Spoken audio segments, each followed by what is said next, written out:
Parfaite, le Dieu ou la Dieu auto-proclamée de Bonhomet est souffrante et a appelé ses fidèles à une aide financière.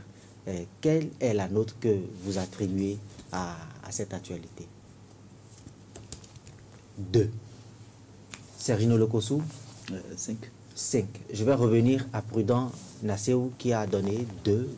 Pourquoi? Est-ce que c'est un crime d'appeler à l'aide? En fait, c'est quand même pathétique.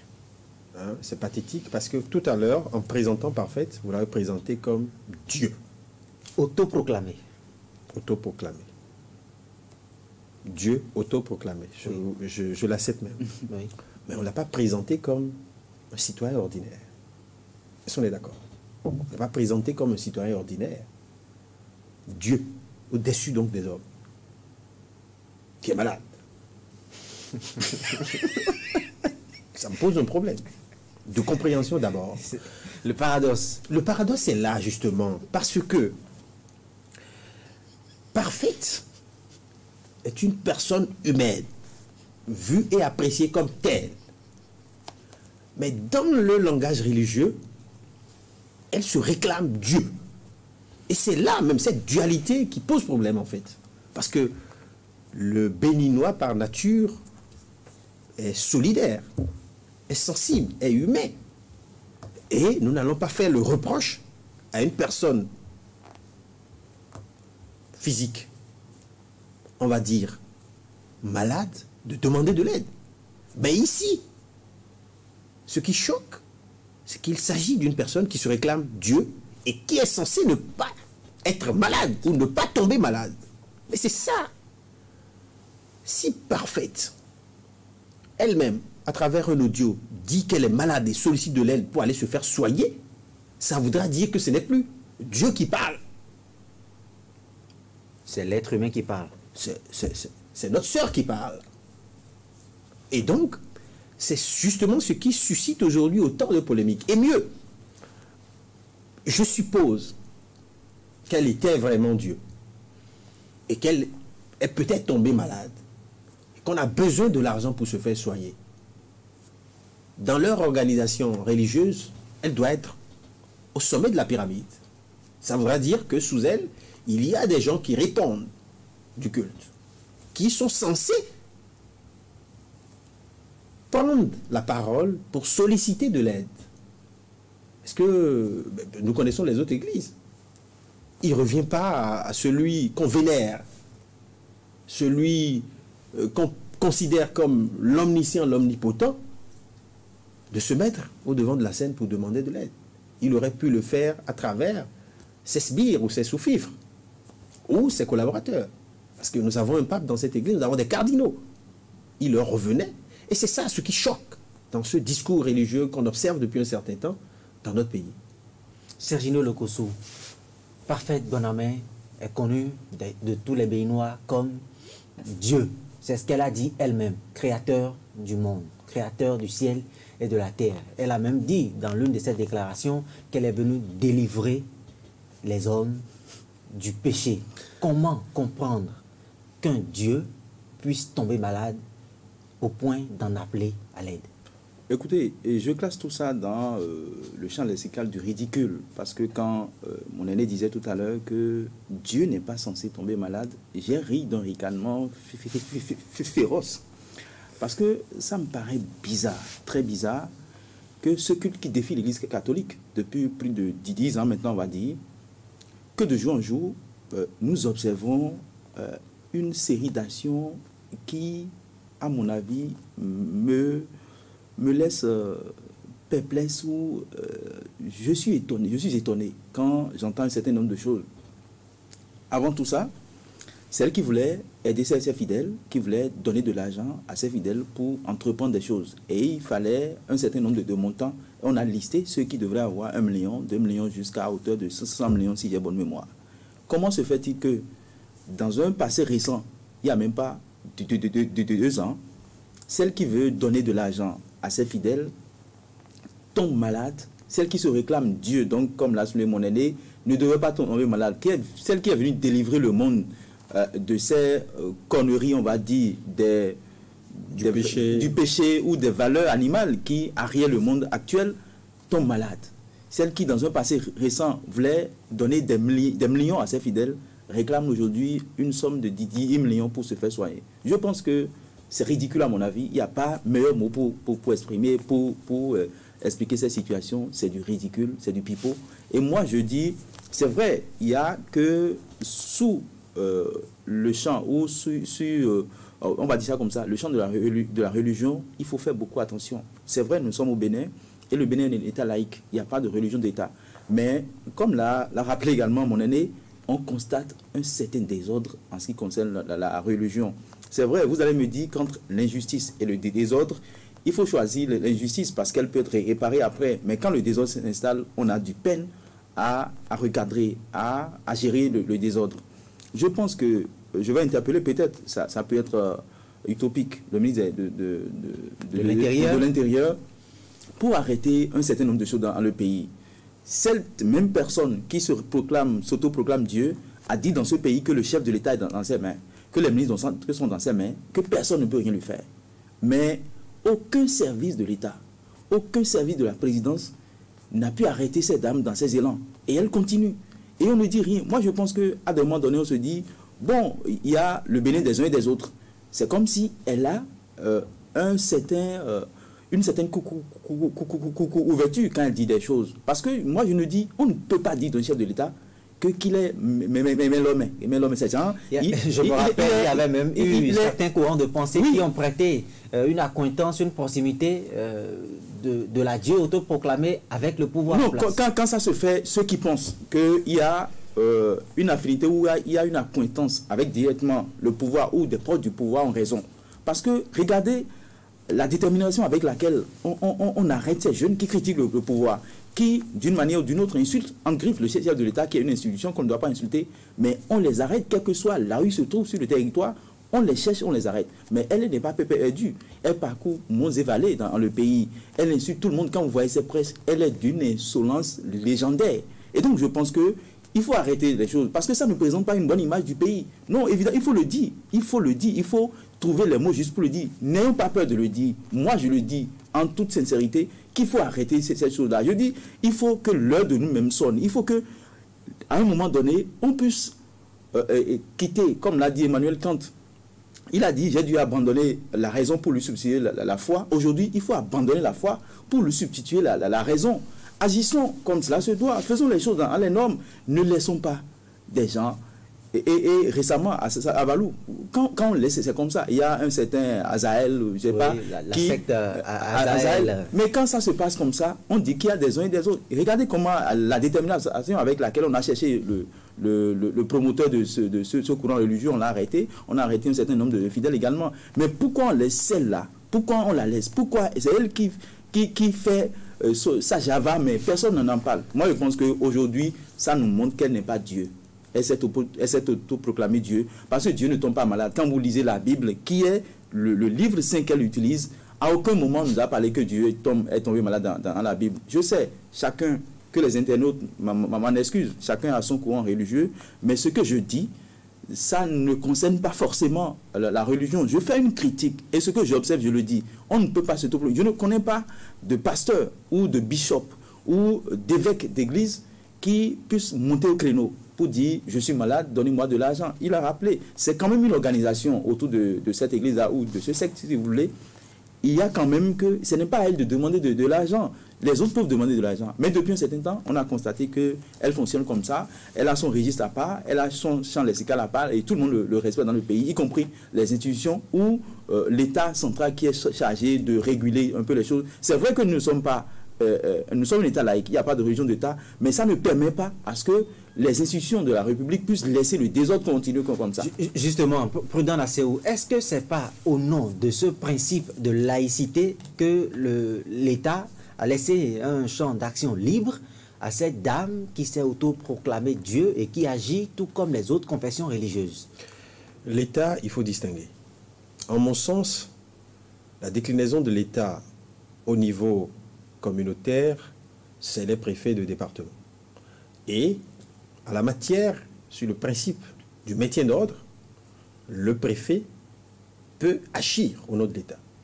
Première observation. Deuxième, c'est la justice. Les procureurs de la République, territorialement compétents, peuvent aussi s'autosaisir. L'État, c'est aussi, on va dire, le ministère de l'Intérieur qui régule les cultes et religions. Parce que cette organisation-là, pour qu'elle existe légalement, a dû satisfaire à un certain nombre d'exigences républicaines. Et à partir de ce principe, cette Église répond vis-à-vis de l'État à travers ses responsables désignés, connus, qui ont rempli les formalités administratives, je voudrais dire. Et à cet effet, on pourrait aussi les rappeler à l'ordre. Et ce qui est surprenant, c'est qu'à tous les niveaux, face à ces dérives qui se répètent de plus en plus, il n'y a pas encore d'interpellation officielle. Soit on a décidé de banaliser les faits, ou on attend que ça dégénère pour agir comme on l'a vu dans les colliers. Or, le rôle de l'État, dans certains cas, c'est la prévention. C'est la régulation, on va dire, du bon fonctionnement de l'espace public. Et il y a le danger que constitue, on va dire, l'usage des réseaux sociaux qui pourraient desservir ou servir. Desservir parce que dans ce cas, ça dessert. Parce que ça vient révéler à la face du monde que nous ne sommes pas face à un Dieu.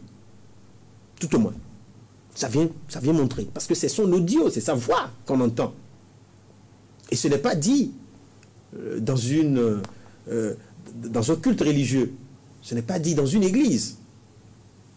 Je ne sais pas, mais tel que c'est libellé, c'est elle-même qui a fait son audio et qui l'a diffusé sur les canaux digitaux. Et elle sait que quand elle parle, ça fait le tour du monde. Et aujourd'hui, ce qu'il faut observer, c'est qu'il va falloir que ceux qui incarnent les différents pouvoirs que nous avons cités, le pouvoir judiciaire, le pouvoir du maintien d'ordre à travers les préfets, et même le pouvoir de régulation à travers le ministère de l'Intérieur, doivent justement s'inviter dans ce débat-là qui n'est pas nouveau, même si ici c'est un appel à l'aide. Les autres faits énoncés dernièrement ou évoqués dans l'actualité nationale dernièrement sont plus graves. On se rappelle de la lettre ouverte d'un de ses anciens prêtres. Lettre ouverte adressée au président de la République qui n'a pas eu de suite. Et pourtant, ça pouvait servir de piste ou d'indice ou même d'éléments d'appréciation pour la justice, pour quand même interpeller les responsables pour savoir ce qu'il en est, parce qu'on parle de collecte de l'épargne publique et nous gardons encore en mémoire, de triste mémoire, les sentences dans le dossier ICC et en même temps les montants en jeu qui ne sont pas rétribués aux ayants droit jusqu'à aujourd'hui, parce que ceux qui sont allés au procès ont eu ce qu'ils veulent, mais les autres attendent toujours d'être payés jusqu'à aujourd'hui. Et donc, quand on a vécu tout ça dans un pays, sous un ancien régime, il faut le préciser, tout régime successeur doit pouvoir prévenir. En tout cas, quand les faits sont énoncés comme ça dans l'espace public, on doit creuser, fouiller. Ça, c'est pour ce qui est de la justice. Et maintenant, pour ce qui est du ministère de l'Intérieur qui régule les cultes, c'est le rappel à l'ordre. Parce que le discours est généralement agressif, ordurier, vis-à-vis des autres églises. Et même vis-à-vis de certaines personnalités de notre pays. Et quand il y a ces dérives au nom de la religion, il faut ramener les gens à l'ordre. Je reste avec vous, Prudent Nassehou. Dans son audio, elle a notamment sollicité la participation massive d'autres personnes extérieures qui souhaitent qu'elle se rétablisse vite. Et je voudrais la citer, je cite, « Je dois recouvrer ma santé pour continuer l'œuvre de Dieu. Je vous invite tous, vous mes fidèles, à l'Est à l'ouest, du nord, au sud et même au-delà des frontières a participé massivement à cette collecte. Est-ce que ce n'est pas un boulevard ouvert sur l'arnaque? Les jeunes qu'on appelle communément gaïman, qui sont éparpillés dans les communes du Bénin et qui arnaquent des nationaux comme des personnes extérieures au Bénin, quel crime ont commis ces jeunes pour être traqués pendant que une Dieu autoproclamé s'illustre donc dans ces actes aussi répréhensibles? Non, il faut nuancer. L'appel à l'aide, pour moi, ne constitue pas une infraction. Et pourtant, ça peut l'être dans certains pays, je ne sais pas. Mais l'appel à l'aide ne constitue pas une infraction. Ici, on évoque la question sanitaire. Je suis malade, je demande de l'aide. Ça, ce n'est pas une infraction. Mais la cybercriminalité est criminalisée en ce sens que il y a une loi qui le dit expressément et qui indique même les peines encourues, le tribunal qui pourrait connaître de ces infractions-là. Donc, il faut nuancer. Évidemment, il y a eu un certain nombre de faits antérieurs à charge ou à décharge de cette église de Guanamé qui, pour moi, doivent intéresser la justice du fait de leur qualification de leur nature pénale, de leur nature, tout ça. On se rappelle encore de ce fameux dossier du tribunal de Porto-Novo où des gens sont morts, qui est toujours, je crois, en instruction, qui n'est totalement pas vidé. Donc, il y a des dossiers sur lesquels la justice peut s'intéresser de par leur nature. Mais en ce qui concerne l'appel à l'aide, en mon sens, ce n'est pas un crime que d'appeler à l'aide ou de solliciter la générosité de ses fidèles face à une situation de crise. Mais ici, il faut quand même aussi le dire, vous avez cité ses propos tout à l'heure. Elle est intervenue, c'est peut-être de la traduction littérale, elle est intervenue en fond. Tout à fait. Elle est intervenue en fond, et donc si ces propos sont traduits littéralement en français, elle peut se dédire en indiquant peut-être que ça ne vient pas d'elle. Parce qu'en principe, si vous autoproclamez Dieu, vous ne venez pas dire « Permettez-moi de me soigner pour continuer l'œuvre de Dieu ». Vous auriez pu dire mon œuvre. Contradiction entre ces propos. Donc, ça reste à décoder. Je n'ai pas réécouté religieusement son audio. Je l'ai écouté comme ça, comme tout le monde. C'est un audio d'une quinzaine de minutes, je crois. Je l'ai écouté, mais je ne l'ai pas écouté religieusement pour lire entre les lignes. Mais ça nous interpelle tous. Parce que si jamais elle a pu dire cela, ça montre clairement qu'elle se dédie. Évidemment, moi, je ne voudrais pas rentrer dans ces considérations. Je respecte tous les citoyens qui sont de ce courant religieux-là. Je respecte ces religions, mais je crois que ça ne fait pas sérieux qu'une personne qui s'est antérieurement dit Dieu, qui l'affirme, qui le signe à toutes les occasions, puisse revenir des semaines après ou des mois après, indiquer qu'elle est malade et qu'il faut souscrire de l'argent, qu'elle a besoin. Je crois un montant a même été évoqué. 10 millions. 10 millions de francs CFA. C'est ce qui pose problème. On aurait pu réunir ça un dimanche au vu, à l'insu, on va dire, de tout le monde, dans le courant religieux, à travers je ne sais pas, on peut créer une quête spéciale. On peut créer une quête spéciale dans les célébrations pour les soins du week-end, pour les soins de Parfaite, de Bonhomme, que ça ne dérangerait personne. Mais quand c'est elle-même qui dit ça sur les réseaux sociaux et que ça fait le tour du monde, ça laisse à désirer. Et c'est peut-être ce qui vous fait, à tort ou à raison, penser à une forme d'arnaque. Sergino Lokosso, nous autres ne faisons que commenter les propos tenus par la Dieu autoproclamée. Moi, je voudrais revenir sur un audio qui a précédé celui-ci, où elle menaçait les femmes qui rôdent autour de son Monseigneur. Pape, où elle les menaçait. Est-ce que c'est normal que Dieu menace ses fidèles? Non, je pense que Dieu n'est-il pas miséricordieux? le chant lexical utilisé montre que véritablement il n'est pas Dieu. Parce qu'on dit que Dieu est miséricordieux. C'est ce que je pense, que Dieu pardonne et que Dieu n'insulte pas. Dieu n'aime pas le péché, mais il aime le pécheur. De plus en plus, les éléments se réunissent pour nous montrer ces éléments qu'elle nous donne à notre appréciation, nous montrent que véritablement elle n'est pas Dieu. Peut-être elle n'est pas Dieu grand D, peut-être Dieu, avec un Dieu petit d, on peut comprendre quel est Dieu petit d. Mais ces propos, à mon avis, gênent plus d'un. Gênent parce que, pas parce que je ne suis pas fidèle de cette religion, parce que nous avons des petits-enfants qui ont déjà des smartphones en main et qui tombent sur ces déclarations. Ce n'est pas bon pour l'édification. Parce que l'une des missions premières de l'Église également, c'est l'édification de la personne humaine. C'est l'éducation, le rôle de l'Église, la mission de l'Église. Mais quand vous suivez cette déclaration, on se demande si véritablement le rôle éducatif de l'Église est respecté. Je me pose la question. L'autre chose aussi, c'est les termes utilisés dans ces prêches. C'est de l'insolence en griffe, à mon avis. Il n'y a pas meilleur mot pour exprimer ça. Légendaire. Légendaire, à mon avis. Et l'autre chose, c'est que elle insulte tout le monde. Elle est menaçante que quand vous suivez ces audios. Je pense que quand on est Dieu, on n'a pas besoin de menacer autant. Moi, j'ai pu faire des travaux sur des religions dans ce pays. Mais je pense qu'il y a des religions dans lesquelles, quand on vous montre le chef de l'église, c'est quelqu'un de calme.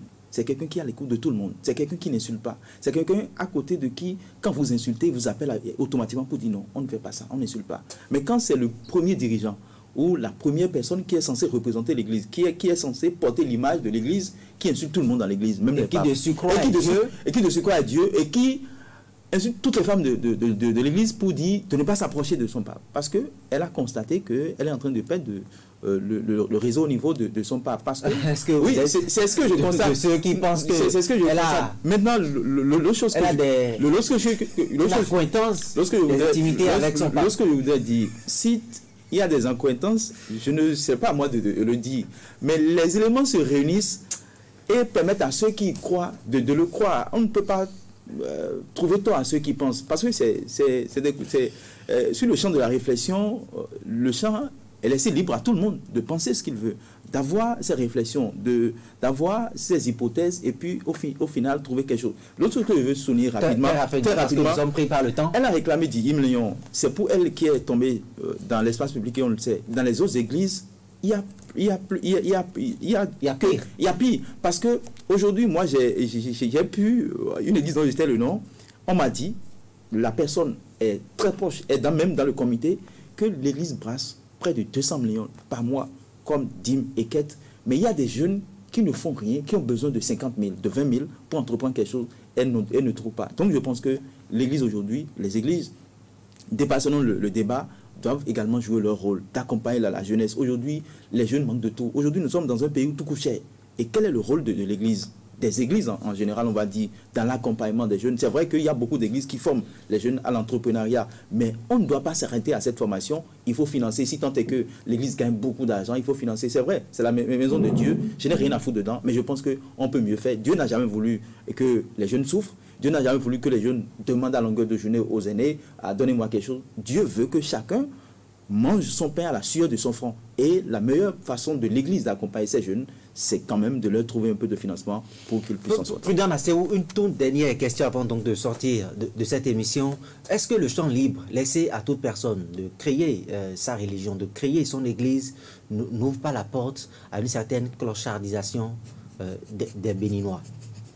Clochardisation, pas vraiment, en ce sens que chaque citoyen est libre de ses convictions religieuses. Nous sommes un pays... Est-ce qu'il ne faut pas réguler un peu l'animation, le secteur? Ce à quoi je pense plutôt, c'est l'endoctrinement des fidèles. Parce que pour pouvoir profiter des fidèles, il faut les endoctriner. Et ce travail-là réussit à certains responsables d'église. Et ça, la réflexion doit pouvoir se poursuivre à ce niveau. Mais cet endoctrinement se passe dans l'espace religieux. Et donc, l'État n'intervient vraiment pas dans cet espace religieux. Évidemment, quand le discours religieux n'est pas transféré ou transposé sur les réseaux sociaux, ça passe dans un calme régulé, restreint. Et à ce niveau-là, les fidèles ne peuvent s'en prendre qu'à eux-mêmes. Mais généralement, l'endoctrinement fait qu'ils ne savent pas qu'ils sont en train justement d'être, on va dire, clochardisés, entre griffes, ou déshumanisés. À Savalou, la dernière fois, par exemple, la secte Azaël, le dirigeant numéro 1, le gourou de cette secte-là, a appelé ses fidèles à vendre tout ce qu'ils ont comme bien, parce que selon lui, c'est déjà la fin du monde. Et à lui retourner les dividendes. Oui, et à lui retourner les dividendes. Et justement, ceux qui s'y sont opposés se sont exposés donc à des allant jusqu'à même demander à des gens d'aller dans les champs, aller détruire les champs, récolter les récoltes et les amener à l'église. Vous voyez, c'est ça.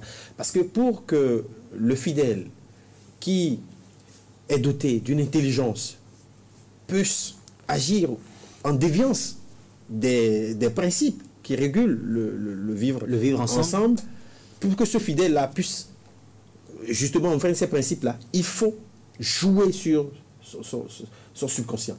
Et c'est ça le rôle des gourous, des responsables de sectes. Et c'est le danger est là. Et même dans certains pays, quand on parle de radicalisation, c'est ça. C'est au niveau du discours. C'est au niveau du discours. Quand on surfe sur ce discours haineux, totalement dénudé de bon sens, en lien avec l'appartenance religieuse, ça crée des problèmes et ça désorganise la société. Donc il faut y veiller et peut-être voir dans quelle mesure même faire suivre les discours ou les prêches des responsables d'église au niveau des églises à titre de renseignement ou à titre d'information dans le circuit du maintien d'ordre et de la prévention de l'extrémisme religieux, on va dire, dans notre pays. Ça peut être entrevu. En tout cas, moi, je voudrais inviter les fidèles, quand ils constatent que leur responsable d'église ou leur pasteur, leur prêtre ou je ne sais quoi, se radicalise à travers un discours haineux, qu'ils puissent filer la puce à l'oreille des autorités, des agents de police, pour qu'on puisse véritablement commencer par suivre. Parce que tout se passe dans un espace religieux et les conséquences après sont suicidaires si on n'a pas l'information tôt. Merci, Prudent Nasseo, merci d'avoir participé à ce plateau avec moi. Je rappelle que vous êtes journaliste à Tado FM. Sergino Lokossou, merci également à vous d'avoir participé à ce plateau. Vous êtes directeur de publication du quotidien FIF d'Afrique. Amis internautes, merci et à bientôt donc pour un autre numéro de Carré Politique. Cette vidéo vous est offerte par le Centre de formation professionnelle Rossignol. Avec le CFP Rossignol, suivez des formations professionnelles et pratiques en esthétique coiffure, tresse perruquerie, décoration événementielle, haute couture, stylisme modélisme, hôtellerie restauration et technique audiovisuelle graphiste designer. Nous sommes à Godomé, Calavi et Porte Novo. Contact 99 75 05 35. Prochaine rentrée 24 août 2022.